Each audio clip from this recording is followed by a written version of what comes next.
Quelle foi puissante il fallut à Moïse pour traverser victorieusement cette période douloureuse.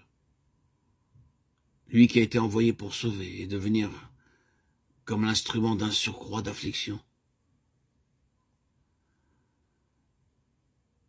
Une foi comme celle du Seigneur Jésus, restant encore 2 jours éloigné, alors qu'il savait que Lazare était gravement malade. Il y a bien quelque chose de la communion de ses souffrances pour l'ouvrier qui doit attendre l'heure de Dieu et rester dans le silence. Témoin, insensible et impuissant en apparence, de l'agonie d'âme de ceux qui traversent la fournaise. Leur avoir apporté le message de délivrance et à cause de cela, les voir plonger dans la douleur, cependant devoir attendre. Alors, le disciple connaît quelque chose de l'émotion du Seigneur auprès du tombeau de Lazare. Même s'il a la parfaite assurance que les affligés entendront la voix ordonnant la sortie du tombeau. Signal d'une vie nouvelle en la puissance de sa résurrection.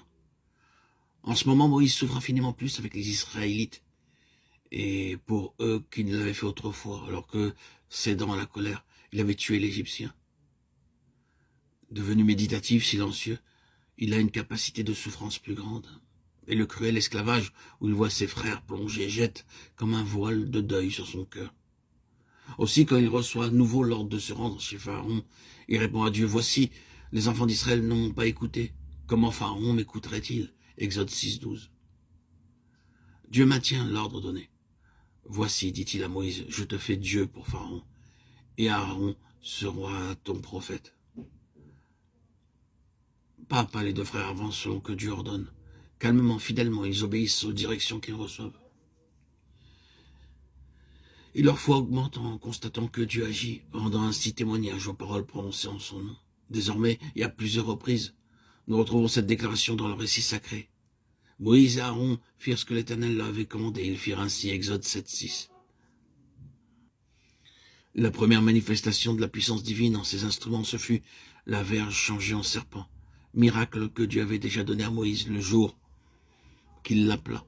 À mesure que la foi des instruments choisis augmente, la grandeur des prodiges augmente aussi.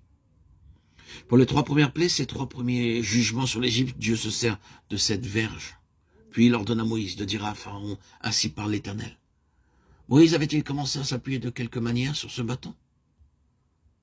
Dieu ne veut pas que nous nous appuyions pour le présent sur les choses que, cependant, il a données lui-même et bénies dans le passé. Et il faut toute sa vigilance pour empêcher que nous nous attachions à quoi que ce soit d'autre qu'à lui ou à sa seule parole. Il en sera ainsi jusqu'au bout. C'est ce qui explique pourquoi Dieu agit parfois d'une manière que nous trouvons étrange. Ce qu'il a donné, il le redemande, pour le donner à nouveau. Et parfois le demander encore, afin que l'instrument reste souple et tout prêt à faire sa volonté.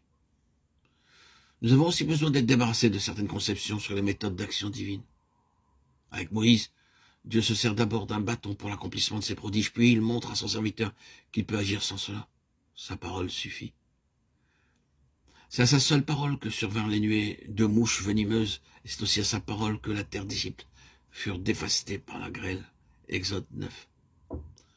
Pour la 6e plaie, il change à nouveau de méthode et emploie encore la verge.